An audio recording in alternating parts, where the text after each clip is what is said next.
Just sign the check and stay out of the way. The last thing I need is for my friends to see where I came from." Those were the words my son said to me 3 weeks before his graduation party, the party I'd been paying for since January, the party with the catered dinner, the open bar, the rented rooftop on the 42nd floor overlooking downtown Nashville, the party that had already cost me $63,000 and was still climbing. I did not say a word. I folded the receipt I had been holding, slid it into my shirt pocket, and walked back to my truck. My hands did not shake. My voice did not crack. I had learned a long time ago that a man who lets every wound show on his face is a man who gets wounded more often. So I sat behind the wheel for a few minutes, watching the pigeons on the parking garage wall, and I thought about the first time I ever held my son. He was born on a Tuesday in February, and outside the hospital window there was a light snow falling over the city. I was 29 years old, wearing the same work boots I had worn for 2 years because I could not afford new ones. I held him in the crook of my arm and I made him a promise that he would never have to worry about the things I had worried about. He would never go to bed hungry. He would never wear shoes with holes in the soles. He would never have to choose between the electric bill and the grocery bill. I kept every one of those promises. For 32 years I kept them. I grew up in a small town in eastern Tennessee where the main industry was leaving. My father worked the line at a plant that made industrial bolts. My mother cleaned houses. We were not poor in the way that people romanticize in movies. We were poor in the quiet, grinding way that leaves a specific kind of mark on a person. The kind where you learn very early to ration your wants and to never, under any circumstances, let anyone see how much something costs you. I started working at 16, pumped gas, stocked shelves, drove a delivery truck on weekends. By the time I was 22, I had saved enough to buy a beat-up flatbed and start doing small hauling jobs. By 25, I had 2 trucks and a contract with a regional lumber yard. By 30, I had a company. Nothing glamorous. We moved materials, gravel, concrete, pipe, timber, the kind of work that keeps buildings standing and roads passable and cities running, the kind of work that nobody thinks about until it stops. My wife and I built that business the way we built everything else in our life, carefully, without shortcuts, without asking anyone for help we had not earned the right to ask for. We had our son when we were 29. We gave him a life that looked nothing like the one I had grown up in. Good schools, summer camps, a car when he turned 16, a college fund that I started contributing to before he could walk. He was a bright kid, quick with words, funny in the way that made rooms pay attention. I was proud of him in the uncomplicated way that fathers are proud before the complications set in. The complications set in gradually, the way most damage does. It started in college.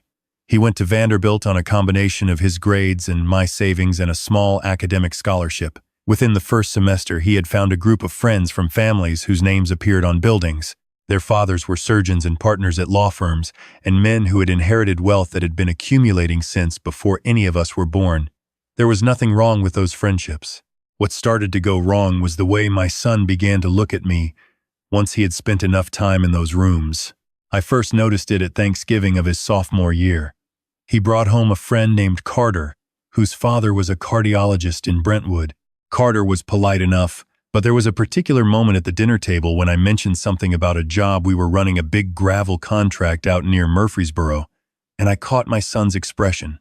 It was fast. He smoothed it over immediately, but I had been reading faces on job sites and in negotiating rooms for 30 years, and I knew exactly what I had seen. He was embarrassed. Not embarrassed by something I had done wrong. Embarrassed by what I was. I did not say anything. I passed the rolls and changed the subject and stayed up late that night in the kitchen drinking coffee and looking at the photograph on the refrigerator, the one from when he was 7, the 2 of us on the dock at the lake, him holding up a catfish with both hands and laughing so hard his eyes were shut. I thought about where that boy had gone and whether I had done something to help him leave. By his senior year, the distance had calcified into something harder. He stopped coming home for holidays, unless it required no sacrifice on his part. His calls became shorter and more transactional. He would reach out when he needed something, money for a trip, help with a car payment, once an unexpected medical bill, and then the line would go quiet again until the next need surfaced. My wife saw it clearly. She had always seen things more clearly than I had. She said to me one evening, You keep filling a bucket that has a hole in the bottom." I told her she was wrong. She let me keep thinking that. She passed away 18 months ago. Pancreatic cancer, diagnosed in August, gone by November. 3 months from the word malignant to the word arrangements. My son flew in for the funeral, stayed 2 days, and flew back to his life in Nashville. He had a job now at a marketing firm. He had a beautiful apartment and a beautiful girlfriend and a beautiful life that looked nothing like the one I had built with my hands. I sold the company 8 months after my wife died. I was 64 years old, and I had no interest in running it without her. The sale was substantial. I moved into a smaller house outside the city, and I started figuring out what a man does with himself when the thing he spent 40 years building is gone, and the person he built it for is gone, and the child he built it all for treats him like a receipt he wishes he could lose. I should have been more honest with myself about my son by then. But grief does something particular to a man's judgment. When you lose the person who kept you tethered to reality, you sometimes start holding on to the next closest thing with both hands, even if that thing has already been pulling away from you for years. My son became the project I poured myself into because I had run out of other projects. When he told me about the graduation party he was getting his MBA, a 2-year program his firm had partially funded, I offered to host it. He said it needed to be somewhere impressive because his colleagues and clients would be attending. I said I would handle it. He gave me a list of requirements that was 4 pages long and included a preferred wine selection and a note that the servers should not have visible tattoos. I hired the venue. I hired the caterer. I arranged the flowers. I wrote the checks because that was what I knew how to do. And I told myself that this was how I could be useful to him now, in this chapter of his life that I did not entirely understand. I told myself he was just focused, that the distance was circumstantial, that once the party was behind him, once the pressure was off, we would find our way back to something that resembled what we used to have. Then came the afternoon in the parking garage. He had called to go over the final details, the timeline for the evening, the seating arrangement, the moment when he wanted the slideshow to play. I drove to his building to drop off the last check, the balance on the catering deposit, and when I handed it to him in the garage, he looked at it and said what he said, "Just sign the check and stay out of the way. The last thing I need is for my friends to see where I came from." He said it the way you say something you have been thinking for a long time and have finally decided is no longer worth hiding. I drove home and I sat on the back porch, and I watched the light change over the field behind my house for a long time. The grass needed cutting. There was a broken slat on the fence I had been meaning to fix. These were the kinds of details that my life was made of now, and I thought about whether a man like me, a man whose hands still carried the marks of 40 years of physical work, a man who had eaten sandwiches in truck cabs and slept in motels along I-40, and bled for a payroll every Friday for 2 decades. I thought about whether a man like that was something to be ashamed of. I thought about my wife. I thought about what she said about the bucket. Then I picked up my phone and I called the venue. I told them I needed to cancel the reservation. The manager explained their cancellation policy. There would be a forfeiture of the deposit. I said I understood. I called the caterer and had the same conversation. I called the florist. I called the company handling the audio and the lighting. Each call cost me money. I did not care. I had enough money now that losing it did not frighten me the way it once had. What I had lost that I could not replace had nothing to do with money. Then I called my attorney. His name is Gerald, and he has handled my business affairs for 22 years, and he has a very particular way of listening that makes you feel like the room has gone very still. I told him what I wanted to do. He asked me twice if I was certain. I told him I was. He said he would have the paperwork ready within the week. I did not call my son. In the days that followed, I went about my life with a quietness that surprised me. I had expected to feel angry. I had expected the kind of sleepless nights where you replay conversations and wish you had said different things. Instead, I felt something closer to clarity. The kind of clarity you get when you finally stop arguing with a fact and just accept it. My son had told me who he was, not in the way he probably meant to. He thought he was making a practical request, keeping me at a managed distance for one evening. But he had told me something essential about the architecture of what he valued and what he did not. And I was done pretending I had not heard it. The weekend of the party arrived. I drove out to the lake house. It had been my wife's favorite place. A small property we bought in our 40s. Nothing impressive, Just a dock and a screened porch, and a kitchen that was always slightly too warm in the summer. I brought a cooler and some food, and I sat on the dock for most of Saturday, and I fished without much attention to whether I was catching anything. The water was calm. The light came across it at an angle in the late afternoon that turned everything gold and quiet. I thought about a lot of things. I thought about my father, who died at 61 with nothing much to show for his life except the knowledge that he had worked hard and not complained about it. I thought about my wife, who had held my hand in the hospital at the end and told me that she was proud of us, of what we had made together. Not the money, the life. I thought about the boy on the dock in the photograph.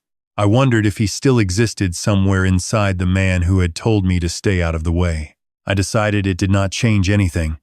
A man can grieve the child while still refusing to be diminished by the adult. On the Sunday morning, I drove back to the city and I stopped at a diner I had been going to since the 90s. The waitress there is a woman named Donna who has worked the morning shift for as long as I can remember, and who calls me Han the way certain Southern women do, with a warmth that is entirely genuine and entirely unsentimental. I ordered the same thing I always order. I drank 2 cups of coffee, and I read the newspaper, and I felt, for the first time in a long time, like a man who is living his own life, rather than a supporting role in someone else's. My phone did not ring until Monday afternoon. I was in the garage, working on a small engine I had been rebuilding for no reason, except that I needed something to do with my hands, when the call came. I looked at the screen. I set the phone face down on the workbench and let it ring. He called again 20 minutes later, and again after that. Then a text. "Dad, call me." I washed the grease off my hands, and I went inside and I poured a glass of water, and I stood at the kitchen window looking at the yard, and I called him back. He picked up immediately. He wanted to know what had happened. He had arrived at the venue Saturday evening with 40 colleagues and clients and the girlfriend whose opinion of him he had spent 3 years carefully cultivating, and there had been no event. The venue had confirmed that the reservation had been canceled by the account holder. The caterer was not there. The flowers were not there. The rooftop with the view of downtown Nashville was just a rooftop. His voice was doing something I had not heard from him in years. It was stripped of the particular polish he had developed, the careful tone of a man who has practiced sounding like the room he wants to be in. He sounded, for the first time in a very long time, like my son. I let him finish. Then I said, "You told me to stay out of the way, so I did." Silence. I had not prepared a speech. I had not rehearsed anything. The words came the way things come when you have had enough time to sit with them quietly. I told him that I had worked since I was 16 years old. I told him that I had built something from nothing, not because I had been given advantages, but because I got up every morning and I did the work, and I did not ask for credit for it. I told him that his mother and I had wanted his life to be easier than ours, and that we had made it so, and that somewhere in the making of that easier life, something had gone sideways, not in him, but in what he had decided ease entitled him to. I told him that the last thing I was going to do was sign a check so that he could have a party that erased me from the story. He said, "I didn't mean it like that." I said, "You meant it exactly like that. And that's all right. People mean what they say. The thing is to take it seriously when they do." More silence. He asked if I had cut him off. There was something underneath the question, not just financial alarm, though that was there too. Something more fragile. I told him I had not cut him off. I told him I had simply stopped funding a version of his life that had no room for me in it. There was a difference. He could have whatever life he wanted to have. He was a grown man with a job and an income and a future that he had genuinely worked to build, and I was proud of his achievements, even when his achievements seemed designed to distance him from where those achievements came from. But I was done paying to be invisible. I told him I had spoken to Gerald. I told him that I had revised certain arrangements, the details were Gerald's to share, and that those revisions reflected a version of things that made sense to me now. I was not doing it to punish him. I was doing it because a man who spends his life building something has to eventually decide what it was built for, and I had made my decision. He was quiet for a long time. Then he said, "I think I owe you an apology." I told him he probably owed himself one too. I did not hang up dramatically. We talked for another 30 minutes. It was not a resolution. It was not a reconciliation.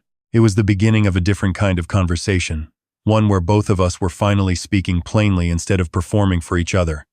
He asked if he could come out to the house sometime. I said yes. I told him I would make coffee, and he could help me fix the fence slat if he wanted something to do. He laughed. It was the small, unpolished laugh of someone who has just been allowed to be themselves again, and it sounded more like him than anything I had heard from him in years. I hung up and went back out to the garage. The engine was in pieces on the workbench.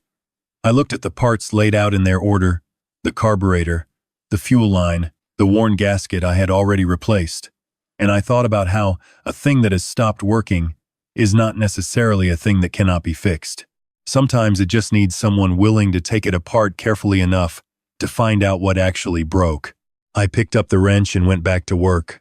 I am 66 years old. I have buried a wife, sold a company, and watched a child grow into a stranger and back again. Not all the way back, not yet, but far enough that I can see the direction he is headed. I live in a house that is smaller than I need and larger than I require. I fish on weekends. I rebuild things in the garage that do not need rebuilding. I drink coffee at Donna's Diner on Sunday mornings and read the paper. I do not need to be anyone's idea of impressive. I built my life with my hands in the ordinary American tradition of men who were given nothing and made something and asked only to be treated with the same dignity they extended to everyone else. That is not nothing. If my son has learned that, then $63,000 was the cheapest lesson I ever bought. And if he has not learned it yet, the door is still open. The coffee is still on. The fence still needs fixing. I am not going anywhere.